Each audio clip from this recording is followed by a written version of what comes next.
Chapter 2 The Last DeVil. Tick-tock, darlings. We can't dwell on the past forever. But that's exactly what I'm doing, isn't it? In telling you my story? This chapter is hard for me, my dears. We are moving forward in time 5 years, to the summer I was 16, when my life changed forever in so many unforeseeable ways. In the weeks before and after my father's death, Anita was my sole companion.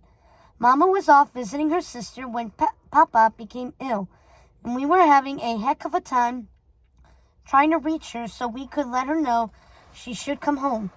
Miss Prickett was away too, tending to her sick aunt. I don't know what I would have done if Anita wasn't with me in those dark days. His illness came so suddenly and without warning.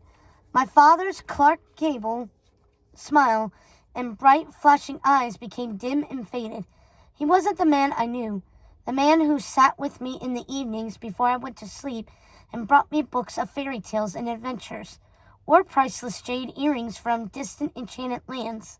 The man who danced with me in my bedroom and made me laugh at the most inappropriate times. He was a shadow of himself, and I was afraid to see him like that. The doctor said his heart was weak, and it broke mine to see him so fragile and so pale. I wanted to remember him as strong, laughing, and cheeky. When the doctor finally emerged from Papa's room, I jumped. He lowered his eyes, and that's when he told me. "I'm sorry, Corella," he said. I stood outside of his bedroom door for what felt like an eternity after the doctor left.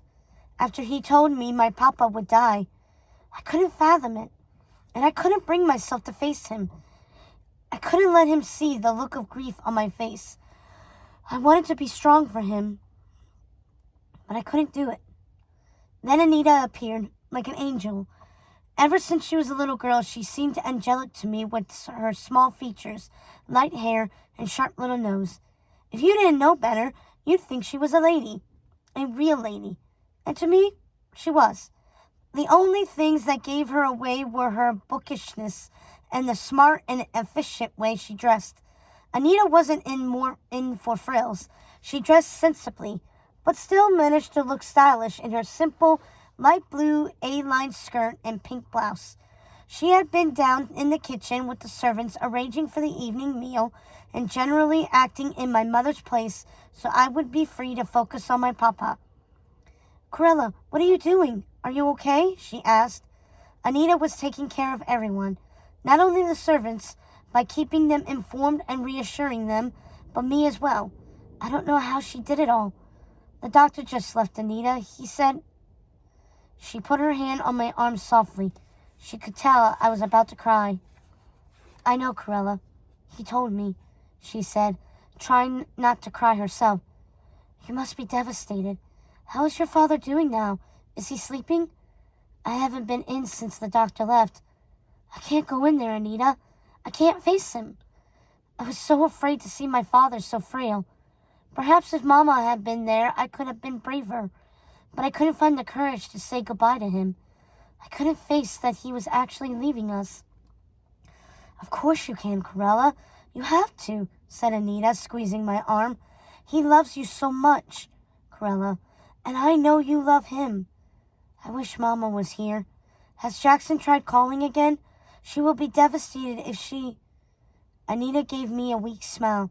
She knew my mother would be grief-stricken if she wasn't able to say goodbye. "Oh, Corella, I know. But even if he did reach her, I don't think she would be home in time.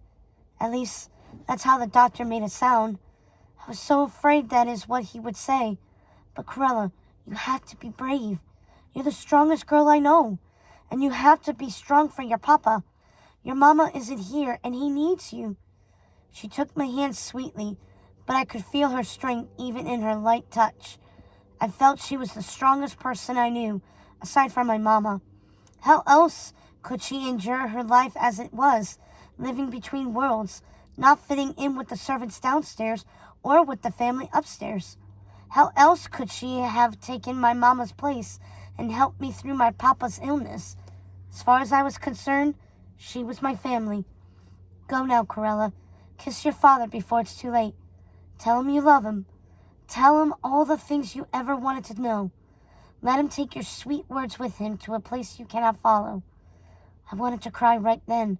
Anita's words touched me so deeply, but I had to be brave for my poor papa. I had to be strong. His room was dark and stuffy, not a place for such a great man to spend his final hours. In the dim light, I could hardly see him sleeping in his bed when I entered the room. His nurse was sitting in a chair nearby dozing. A tiny beam of light from a small opening in the curtains reflected off her white uniform. She started awake when I opened the curtains, infusing the room with light. "Miss Corella, what are you doing? You will wake your father." The groggy nurse blinked at the bright light with a very sour look on her face. "It's dreary in here," I said, looking around the room. "Why don't you make yourself useful and get the small record player from my father's study and bring it in here?" The nurse looked shocked at my tone. I was a little shocked at it too, to be honest. It just came out of me with no warning, but I had a plan. "Excuse me?" was all the nurse could muster, blinking at me over and over and shielding her eyes from the sunlight that now poured into the room. "Listen carefully," I said, speaking concisely. "Go into my father's study, find the small record player, and bring it here. I won't repeat myself again." I said it all very slowly so the dim-witted nurse would understand, but still she looked at me puzzled. "I'm paid to be a nurse, Miss Corella, not a servant." The jumped-up little nurse wasn't having it. Neither was I. "I see. Well, I doubt we're paying you to fall asleep on the job, so if you can't make yourself useful and get me that record player, then I suppose I will have to dismiss you. It's up to you. You could be of some use or leave. It's very simple." The woman went out of the room, and I rang the servant's bell, not sure if she was coming back with the record player or not. "Corella, what are you up to? Causing mayhem and mischief as usual?" It was my papa. My little spat with the nurse had roused him. He looked so small to me in his bed, so frail. It broke my heart. "Papa, I'm sorry I woke you." And then I saw it, his mischievous smile. My papa was still in there. He hadn't completely faded away. "Oh, Papa, let me help you." I went to the bed to help him up as Jackson came into the room. "Miss Corella, let me do that," he said as he helped my papa sit up in bed, putting pillows behind his head. "There, isn't that better, Papa? I have Mrs. Baddeley making you something special in the kitchen." "Thank you, my dear," he said with his sweet, cheeky smile. "Miss Corella," a timid voice came from the doorway. "Did you ask the nurse to bring your father's record player in here?" Our housemaid, Polly, was standing at the door, apprehensively holding the record player. "Yes, Polly, put it over there on the dresser, and tell Miss Baddeley my father is ready for his breakfast." "Yes, Miss Corella." She placed the record player on the dresser as I asked, then paused. "I hope you don't mind my saying so, but the nurse is making quite a fuss in the entryway. I think she is leaving." Before I could say I was happy to see that horrible nurse go, Polly quickly left the room. Jackson cleared his throat. "Lord DeVil, is there anything else I can do?" A silent, strong, and stoic Jackson was standing there at the ready, sturdy as ever. He was our family's rock. "No, Jackson, I think Corella has it all in hand." Papa flashed his smile at me. "Thank you, Jackson," I said. "That will be all." I went about the room, opening all the curtains and turning on the record player. Papa's favorite record was already on the turntable. It was one of his American jazz records, the ones Mama detested, so he always listened to them while he was alone in his study. "We can't have you withering away in a dark and dreary room, now can we? We need a little life in here." Papa smiled again and reached out his hand. "Come here, Corella. Come sit with me on the bed," he said. But I didn't want to. I knew if I sat with him, I would cry. As long as I was busying myself around the room, as long as I had something to do, I could hold my composure. But I went to him anyway and tried my best to keep the tears from flooding down my face. "Thank you, my dear," he said. He was too weak to say more. I could tell it was a struggle to sit up. But what I wanted more than anything in that moment was to dance with him to his favorite song. I wish we could dance together, Papa. One last time. He laughed. Like we used to in your room? I would love that, my dear. I'm so sorry I wouldn't be here to dance with you at your wedding. I'm not getting married, Papa, I said. But I could tell he didn't believe me. Well, not now, my Corella. But one day you will. And I only wish I could be there to see it. I couldn't hold my tears in any longer. Don't cry, my sweet girl. Come on, help me to my feet, my strong girl, and we will dance. Papa, no, you can't. I am more stubborn than you, my girl. Where do you think you got it from? Now help me up. I want to dance with my daughter. And so we danced, as we might have on my wedding day, spinning in slow circles and swaying back and forth until he was too weak to stand. As I was about to help him back to his bed, the nurse bustled into the room. What is the meaning of this? Lord DeVil, I must insist you get back into bed. What were you thinking, Miss Corella? This is very irresponsible of you. You're endangering your father's life. I glared at her. In that moment, there was no one I hated more. I felt myself fill with rage. Come on, Papa. Let's get you back onto the bed. I need to go into the hall and speak to the nurse. After I helped my father and got him settled, I took that horrible girl by the arm and led her into the hallway. I thought you were leaving. How dare you speak to me like that? I am a lady. I want you to leave this house at once. I will not leave. Your father's well-being is my responsibility. I am taking care of my father. You are dismissed. Now leave. Taking care of him indeed. Opening curtains, playing loud music, and dancing with his heart. You are going to send him to his grave. He was already on his way. I want to make sure his journey is a happy one, not dull and dreary, having to look upon your sullen face. Now get out! And off she went, complaining as she left, like the fool she was. I was relieved to see her go. As I was about to go back into my papa's room, I thought I heard my mother's voice down in the entryway. I ran to the landing to see if it was really her. I had lost hope she would come home before Papa passed. Mama, up here, come quickly, I said, calling from the top landing down to her. She looked up at me, startled, her attention briefly diverted from the wretched nurse who was gesticulating angrily. My mother's startled expression turned to wrath as she looked at me, and my heart sank. She rushed up the stairs. I had never seen her rushed anywhere, not once in my entire life. She was in a fit of panic and rage. Corella, what is this I hear about you causing havoc in your father's sick room and forcing him to dance? I can't even look at you. Go to your room and stay there until I've sent for you. I just stood there in shock, not moving. Corella, go now or I will slap you. And she pushed past me into Papa's room. I didn't dare follow her in. I knew she would make good on her threat. I wasn't sure what that damnable nurse had told her, but I didn't imagine it cast me in the most favorable light. I heard my father's music abruptly stop with the ugly sound of the needle scratching the record, and then came my mother's scream. Papa had died, and I was sure my mother blamed me. My mother decided to travel the world after the reading of my father's will, and I didn't blame her. She was heartbroken. My father's death was so unexpected. For my mother, one day he was with us, and the next he was gone.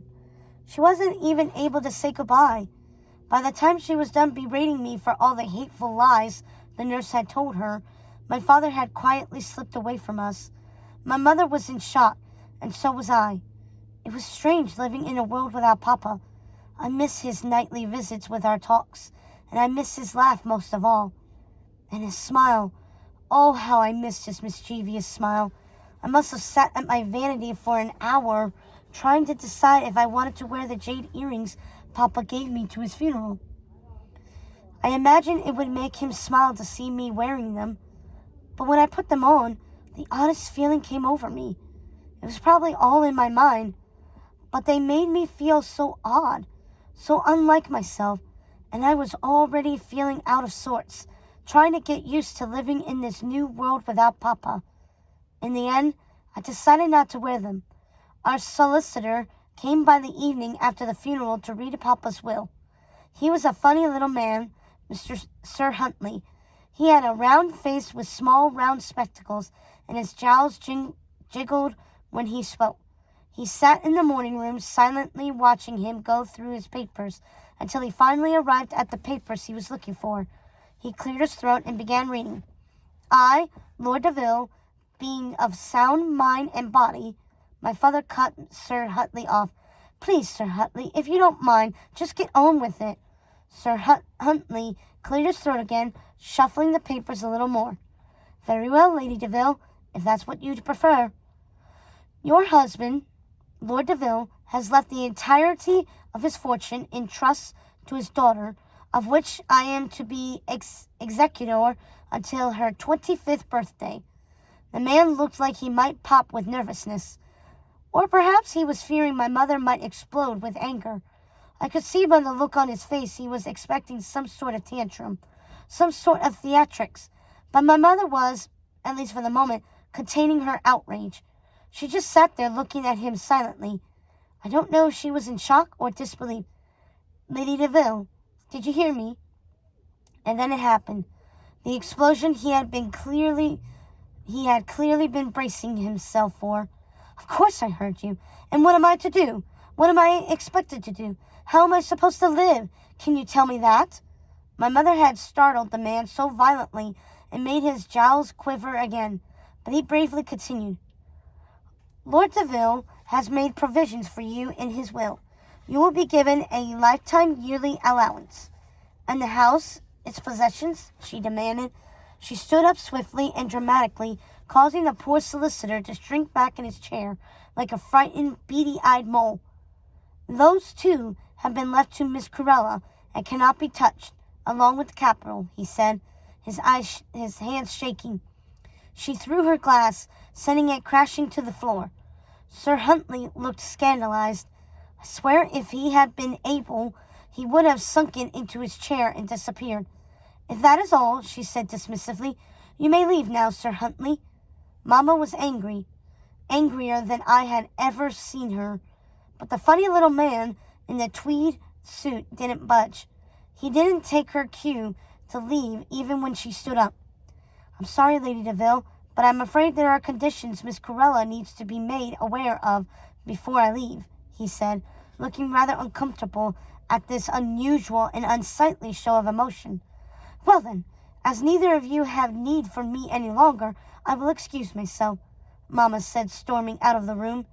And then I was alone, facing a man who looked more like a bulldog in a tweed suit than a solicitor, when all I wanted to do was chase after my poor Mamma.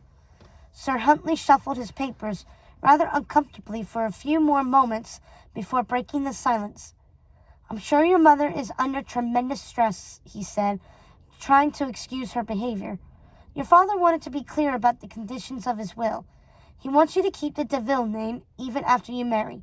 You are the last of the DeVil line, and since there is no male heir, it is up to you to keep the family name alive for future generations. I quickly agreed, eager to find my Mamma and console her, eager to tell her I was on her side, eager to see if she had forgiven me for all the terrible things that uppity nurse had said to her. But the bespectacled mole kept talking. To be clear, Miss Cruella, should you marry and take your husband's name, the fortune will revert to your mother. I understand what keeping the family name means, Sir Huntley. The man narrowed his eyes. Your father was concerned you wouldn't be properly taken care of should the fortune revert to Lady DeVil, he said, shuffling his papers nervously again. I understand, Sir Huntley. I do. I don't plan to marry anyone, but if I do, for some reason, go mad and decide to marry, I promise to keep my father's name. The man cleared his throat again, clearly still nervous, indicating he had more to say.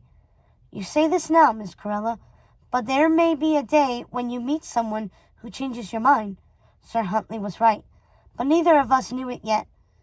It would take a remarkable man to change my mind, Sir Huntley. Someone who wanted the same things I want out of life.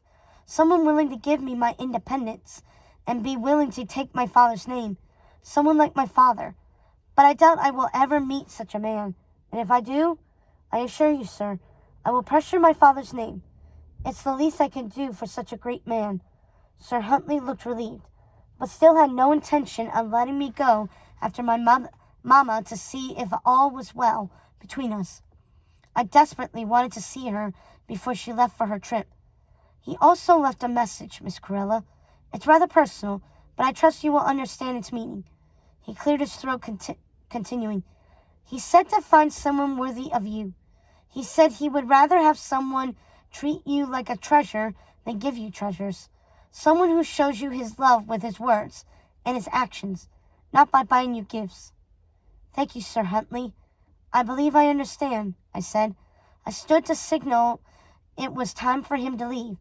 Sir Huntley was a man who understood social cues, and his job was done, at least for that day. Sir Huntley and I said our goodbyes at the front door, and Jackson let him out.